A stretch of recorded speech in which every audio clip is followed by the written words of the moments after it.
ہمارے پاس چند گھڑیاں ہے جو محرم الحرام کا مہینہ آنے والا ہے۔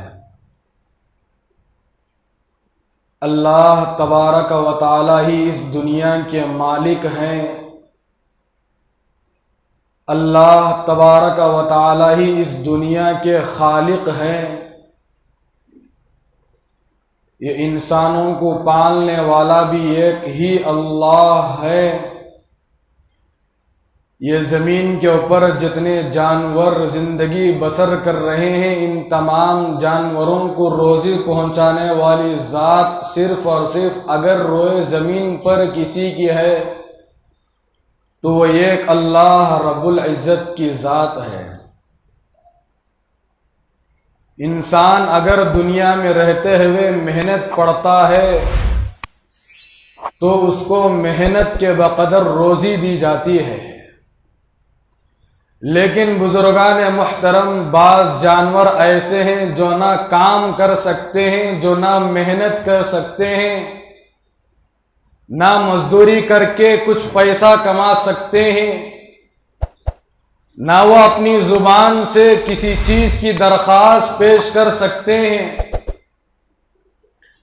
پھر بھی اس کے باوجود بزرگان محترم اللہ رب العزت کی ذات ایک ایسی ذات ہے، ان تمام جانوروں کو بھی صبح سے لے کر شام تک، شام سے لے کر صبح تک اللہ تبارک و تعالی ہی ان جانوروں کی، ان پرندوں کی حفاظت بھی کرتے ہیں، اور روزی بھی اللہ تبارک و تعالی ہی اپنے خزانہ غیب سے ان کو پہنچاتے ہیں۔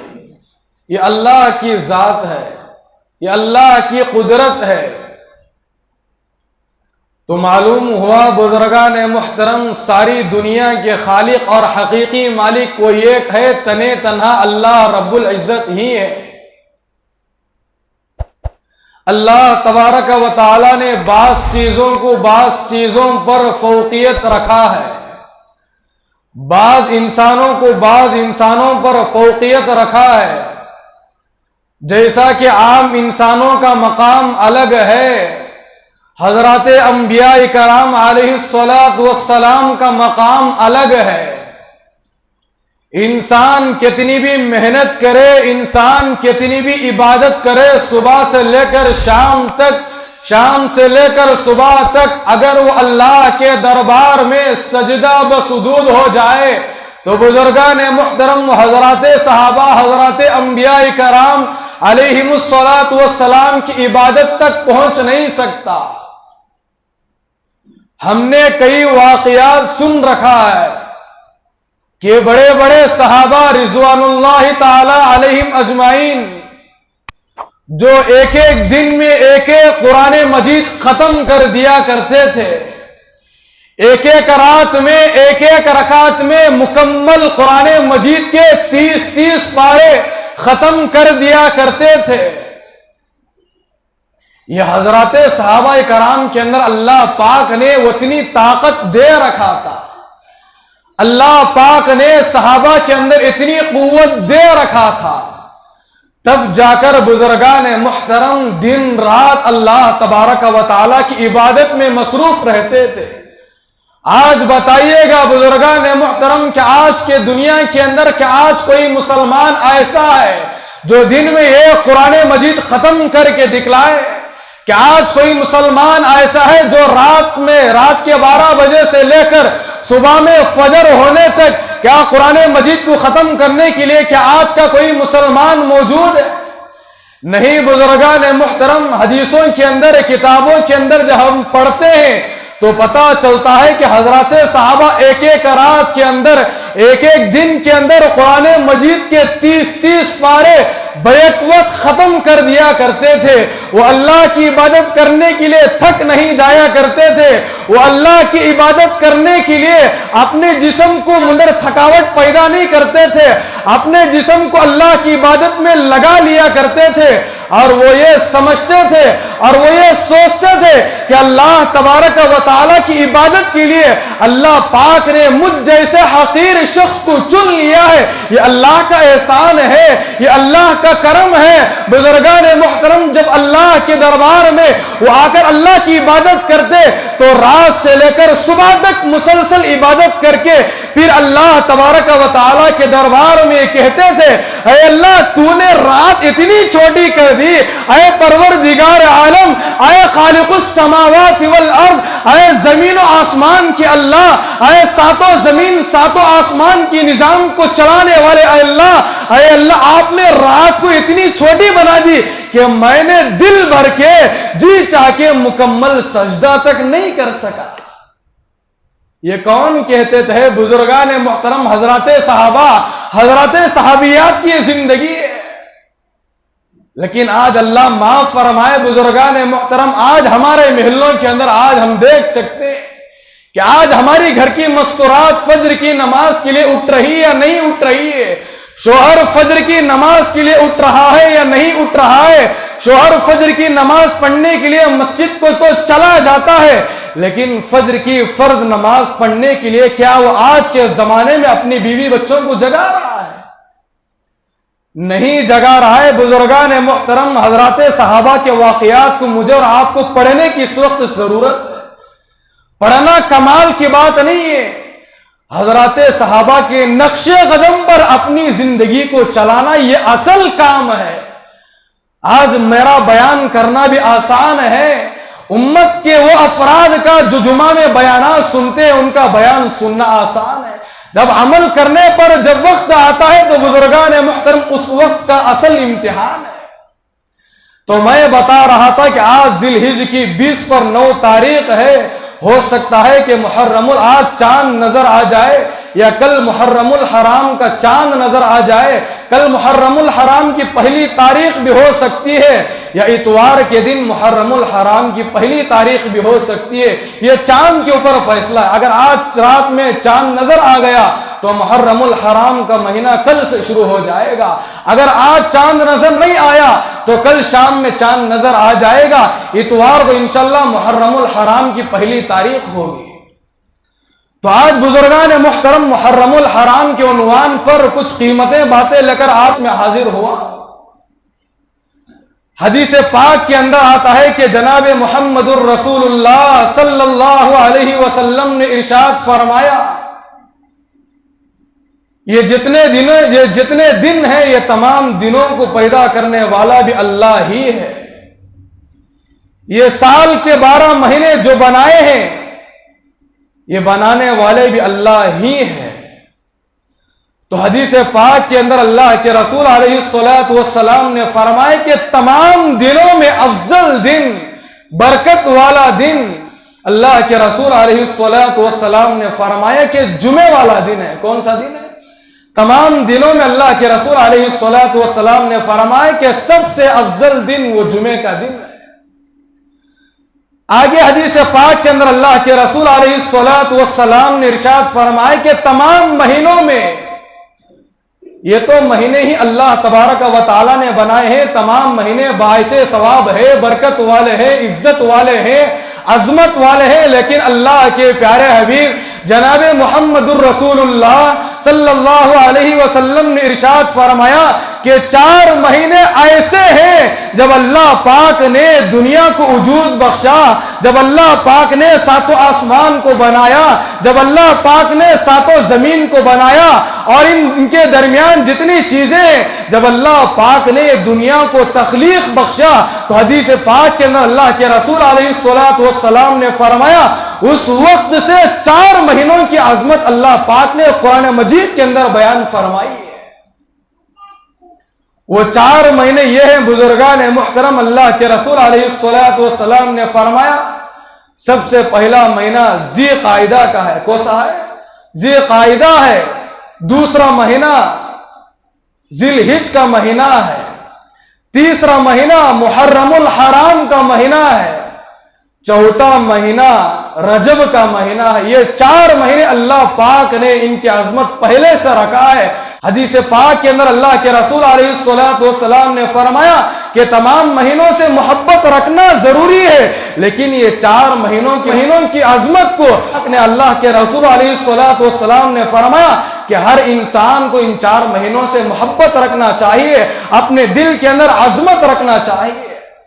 وہ کیوں فرمایا؟ حدیث پاک کے اندر اللہ کے رسول علیہ السلام نے ارشاد فرمایا کہ محرم الحرام کے اندر ایک ایسا دن آنے والا ہے جس کو عاشورہ کہا جاتا ہے۔ کیا کہا جاتا ہے؟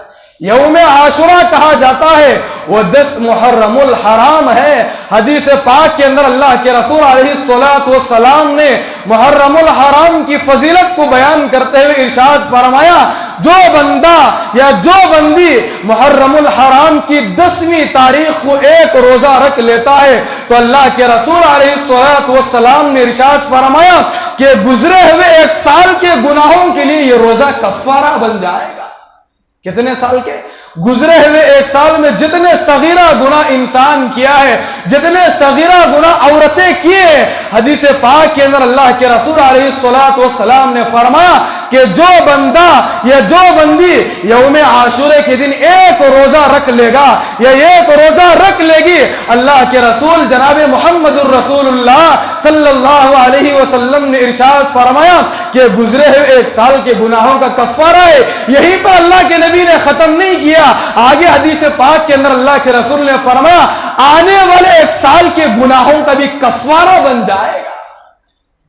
یہاں پر اللہ کے رسول علیہ السلام نے یہ نہیں فرمایا کہ محرم الحرام کے 30 روزے رکھنے پر آپ کے 1 سال کے گناہ معاف کیے جائیں گے، گزرے ہوئے 1 سال کے گناہ بھی معاف ہو جائیں گے، آنے والے 1 سال کے بھی گناہ معاف ہو جائیں گے۔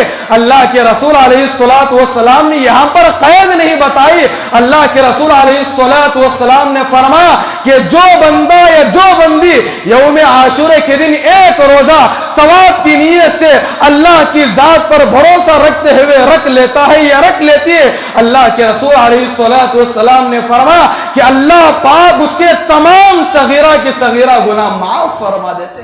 ارے اس سے بڑا آفر مجھے اور آپ کو کون دے سکتا ہے؟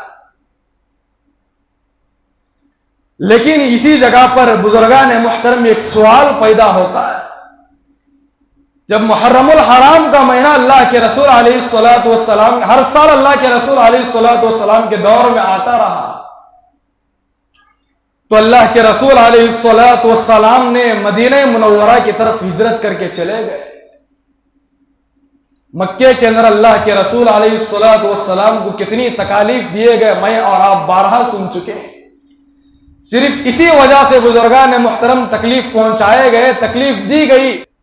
اللہ ایک ہے مان لو تو کامیاب ہو جاؤ گے، اگر اللہ کی ایک ہونے پر ایمان نہیں لاؤ گے، اللہ کی ایک ہونے پر یقین نہیں رکھو گے تو تمہیں دنیا میں کیا ہوگا، آخرت میں کیا حشر ہوگا، یہ اللہ پاک ہی فیصلہ کرنے والے ہیں۔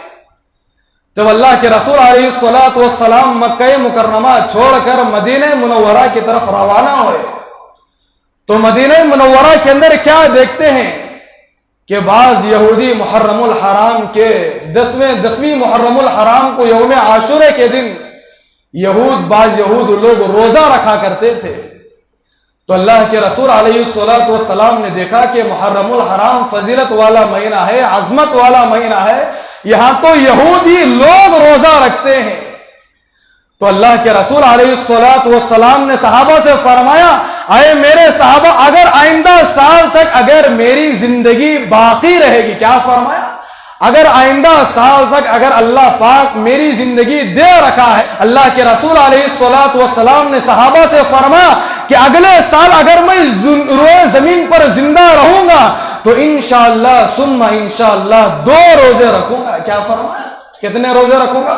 اگر آئندہ سال تک اگر میری زندگی باقی رہے گی، اگر آئندہ سال تک میری سانس باقی رہے گی تو اللہ کے پیارے حبیب جناب محمد الرسول اللہ صلی اللہ علیہ وسلم نے ارشاد فرمایا اگر آئندہ سال تک میری زندگی باقی رہے گی تو میں 2 روزے انشاءاللہ ضرور رکھوں گا۔ اگر میری زندگی ختم ہو جائے گی تو صحابہ کرام صلی اللہ کے رسول نے فرمایا، اے میرے صحابہ، تم آئندہ سال 2 روزے رکھنا۔ کتنے روزے رکھنا؟ دو روزے رکھنا، یا 9 محرم الحرام ایک 10 محرم الحرام، یا تو یہ 2 روزے رکھ لینا چاہیے، یا 10 محرم الحرام اور 11 محرم الحرام۔ اللہ کے رسول علیہ الصلوۃ والسلام نے صحابہ سے فرمایا یہ 2 روزے رکھ لینا۔ اللہ کے رسول علیہ الصلوۃ والسلام نے جب صحابہ سے یہ بات بتائی تو صحابہ کے دلوں کے اندر ایک اشکال پیدا ہونے لگا۔ اللہ کے رسول علیہ الصلوۃ والسلام سے صحابہ نے پوچھا، اے اللہ کے رسول علیہ الصلوۃ والسلام، یہودی تو ایک روزہ رکھتے ہیں، ہم 2 روزے کیوں رکھے؟ اللہ کے رسول علیہ الصلوۃ والسلام نے صحابہ سے بڑا پیارا جواب دیا۔ اللہ کے رسول نے فرمایا کہ اے میرے صحابہ، اس وقت یہودیوں کی مخالفت کرنا ہے، نہ کہ ان کے عمل پر مجھے اور آپ کو زندگی گزارنا ہے۔ کیا کرنا ہے؟ اگر یہودی لوگ ایک روزہ رکھتے ہیں تو میں اور آپ ان لوگوں کی مخالفت کرتے ہوئے 2 روزے رکھنا ہے۔ تو اللہ کے رسول علیہ الصلوۃ والسلام نے فرمایا یوم عاشورہ کے دن تو ایک روزہ رکھنا ہی ہے۔ اللہ کے رسول نے اس کے بعد آگے حدیث کے اندر فرمایا یا تو 9 محرم الحرام کا ایک روزہ رکھ لے، یا اس کے ساتھ 11 محرم الحرام کو روزہ رکھ لے۔ اللہ کے رسول نے فرمایا کہ 1 سال کے گناہ اللہ پاک معاف فرما دیتے۔ بزرگان محترم، دوسرا اصل موضوع میرا یہی ہے کہ بعض لوگ یہ سمجھتے ہیں کہ محرم الحرام کا مہینہ نحوست والا مہینہ ہے، بے برکتی والا مہینہ ہے۔ بعض ہماری مستورات کے دل و دماغ کے اندر یہ بات بیٹھی ہوئی ہے کہ محرم الحرام کے اندر اگر شادی کر لیں گے، نکاح کرائیں گے، ولیمے کرائیں گے تو ہمارے گھروں کے اندر، ہمارے نکاح خانی کے اندر بے برکتی آ جائے گی، نعوذ باللہ من ذالک۔ بزرگان محترم، نکاح کے بارے میں تو اللہ کے رسول علیہ الصلوۃ والسلام نے فرمایا النکاح من سنتی، یہ نکاح کرنا تو میری سنت ہے، فمن رغب عن سنتی فلیس منی، جو میری سنت پر عمل نہیں کرتا وہ میری امت میں سے نہیں ہے۔ فمن رغب عن سنتی فلیس منی، اللہ کے رسول علیہ الصلوۃ والسلام نے فرمایا کہ جو میری سنتوں سے اعراض کرے گا، جو میری سنتوں پر عمل نہیں کرے گا، جو میری سنتوں سے اپنے چہرے کو موڑ لے گا، اللہ کے رسول جناب محمد الرسول اللہ صلی اللہ علیہ وسلم نے آج سے ہزاروں سال پہلے یہ حدیث بتا کر چلے گئے کہ اللہ کے رسول علیہ الصلوۃ والسلام نے فرمایا کہ جو میری سنتوں سے منہ موڑ لے گا، اللہ کے رسول علیہ الصلوۃ والسلام نے فرمایا کہ وہ میری امت میں سے نہیں ہے۔ لیکن آج بعض لوگ سمجھتے ہیں کہ محرم الحرام کے مہینے میں نکاح کرنا یہ بے برکتی کا ذریعہ ہے۔ اگر ہم محرم الحرام کے مہینے میں نکاح کریں گے تو چند مہینوں کے بعد ہمارا رشتہ ٹوٹ جائے گا، چند سالوں کے بعد ہمارے خاندان کے اندر بے برکتی آ جائے گی، بے تعلقات آ جائیں گے، لڑائی جھگڑے وغیرہ پیدا ہو جائیں گے۔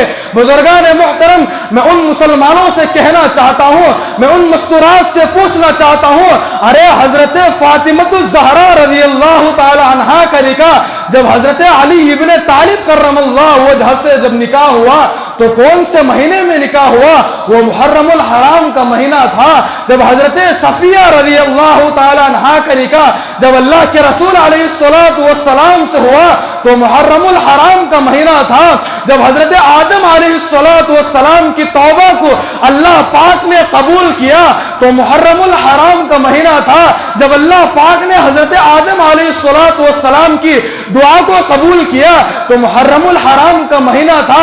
بزرگان محترم، اگر محرم الحرام کا مہینہ نحوست والا مہینہ ہوتا، اگر محرم الحرام بے برکتی والا مہینہ ہوتا تو کیا اللہ کے رسول علیہ الصلوۃ والسلام اس مہینے میں نکاح فرماتے تھے؟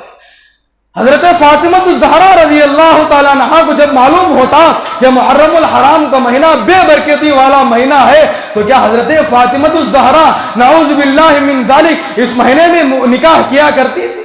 نہیں بزرگان محترم، ہمارے عقیدے بدلتے ہوئے جا رہے، جیسا کہ میں نے اس سے پہلے بارہا یہ حدیث بتائی ہے کہ اللہ کے رسول علیہ الصلوۃ والسلام نے فرمایا کہ قیامت کے قریب 72 فرقے آئیں گے، ہر فرقہ جہنم میں جانے والے اعمال کرے گا، لیکن اللہ کے رسول علیہ الصلوۃ والسلام نے فرمایا جو قرآن پر عمل کرے گا، جو قرآن کے مطابق زندگی کو گزارے گا، جو اللہ کے رسول علیہ الصلوۃ والسلام کے بتائے ہوئے طریقوں کے مطابق زندگی گزارے گا، جو طریقے جو سنت اللہ کے رسول علیہ الصلوۃ والسلام بتا کر دنیا سے گئے، جو بندہ ان تمام چیزوں پر عمل کرے گا، اللہ کے رسول علیہ الصلوۃ والسلام نے فرمایا یہی وہ فرقہ ہے جو قیامت کے دن خوشی کے ساتھ، حشاش کے ساتھ، بشاش کے ساتھ سیدھا جنت میں پہنچ جائے گا۔